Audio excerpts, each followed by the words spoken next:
The next few days were depressing. Us knowing that I was leaving in less than 2 weeks made us depressed. The nights were spent mostly quiet, except for the occasional sigh. I was beginning to think I'd never be this happy again. Link made me feel special. He made me feel like a woman. And he was my first. Do I really have to leave? I asked myself. But then I remembered that the places I traveled to every year were counting on me, so I had to go, love or not. It was the day before I was leaving. I was at the marketplace for the last time for this year. I was at my stand selling what I had left when I saw Link enter the market and headed for where I was. As I watched him, I wondered if this was going to be the last time I was ever going to see him. I began to cry when he approached me. Taking his hand, he gently wiped away my tears and told me not to cry. He looked deeply into my brown eyes and told me he had something to tell me. Then he got down on one knee and produced a small gold box. He opened it to reveal a gold diamond ring inside. With a loud gasp, I clapped my hands over my mouth. Then he took my hand in his. "Will you marry me?" he asked, with hope in his eyes as I started to cry again. "Oh, my goddesses, yes, yes, I will," I said in between tears. He took my left hand and placed the ring on my finger. Then he got up, we embraced, and started to kiss. Now I knew I did not have to leave. Hyrule was meant to be my home. We were destined to be together. Summer finally arrived, and signs of spring were slowly fading. I was spending my days at Hyrule Castle, helping with the chores and making plans for my upcoming wedding. Link spent his days building a home in the Lost Woods for us to live in after we were married. I was excited about our upcoming wedding. I was marrying Link. I finally had the man I fell in love with. He was special to me, and he was building a home for us to live in. A home for us to raise our family in. Link told me he wanted to be a father, and that most of all he wanted a son.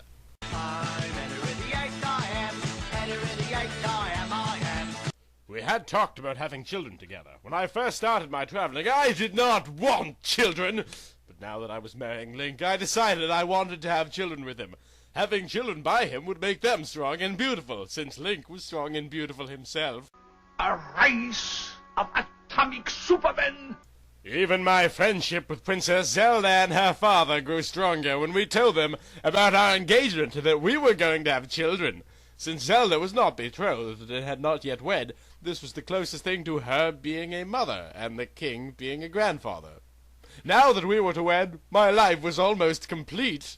The wedding. It was the day of our wedding, and I had been nervous all day long.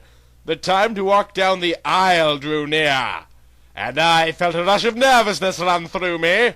I was in the bridal chamber with Impa and Princess Zelda. As Impa and Princess Zelda worked on my hair, I stared down at my dress, fingering with the lacy design at my waist.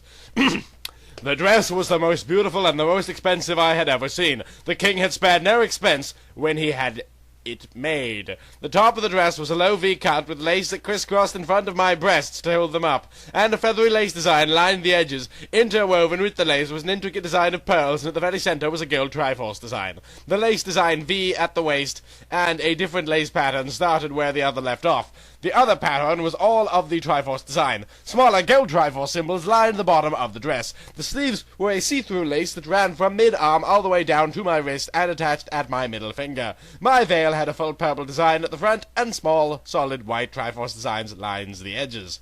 After I was fully dressed, all that was left to do was finish my hair. Impa stopped working on my hair and let Zelda finish it. She walked over to a table and picked something up. When she came back over, she handed me a gold choker that had a Triforce charm and a diamond dangling in the center. I looked up at Impa while I fingered it. It was very beautiful. I started to say something, but Impa interrupted me. "It will look beautiful on you." She took it, and the Sheikah smiled as she fastened it around my neck. Then I smiled back at her. "Thank you, Impa. It's very beautiful." Just then, Princess Zelda said she was done with my hair. I walked over to the mirror to take a look. The sides of my hair were done into a halo braid. The back of my hair was done up into 4 smaller braids that looked up and attached to the back of the halo braid. A silvery lace ran from the front of my hair to the back of my head, and then around the 4 smaller braids. As I touched my hair with my hand, I turned back to look at Princess Zelda and smiled at her. "Thank you so much, I just love it," I cooed as she smiled back. As Princess Zelda looked me over, she said something was missing. After thinking for a bit, she turned and walked over to her vanity and pulled up a small jewelry box. She picked up something out of it, closed the jewelry box lid, and walked back over to me. Taking my left hand, she held up my hand and fastened a beautiful gold bracelet around my wrist. Looking at it, I could tell it was real expensive. The bracelet was of pure solid gold. At the center was a Triforce charm. Diamonds lined the edges of the bracelet, and rubies lined the inner part. At the center of the Triforce symbol was an emerald. I looked back up at Princess Zelda, and she smiled, a kind of a sad smile. "It was my mother's, but I want you to have it," she said, with a hint of sadness in her voice. A blank look crossed my face as I looked back down at the bracelet. I cannot accept this," I said as I held my wrist back out at her. Princess Zelda blinked in surprise. "Nonsense. Mother would have done the same thing if she were here. Besides, I want you to have it. It looks beautiful on you. Take it. And that's in order." Impa nodded in agreement, and I smiled back. "Thank you so much," I said as I hugged my friend. Satisfied with how I looked, we got my bouquet and headed towards the courtyard. The wedding was about to begin.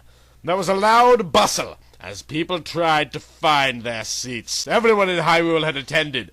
Even all of the sages had to attend. The king would settle for no less. All of Hyrule was going to witness Link and I being wed.